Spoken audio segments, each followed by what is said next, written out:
All Brightspace course sites are activated automatically, meaning students can see they are enrolled in your course site, but they cannot enter. Students only have access to a course site between the start and end dates of the course.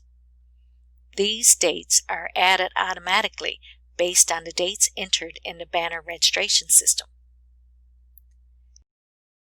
You can override the dates if you want to make your course site available early or extend past the exam period.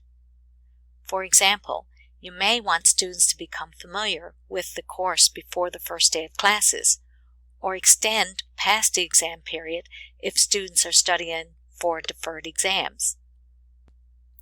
However, keep in mind the official start and end date of the course does not change, and students are not required to participate. To change the course start and end dates, select Course Admin from the course navigation bar. Select Course Offering Information under Site Setup. Click the Start Date text box to activate a pop-up calendar and choose a new date. Change the start time if desired. Click the End Date text box.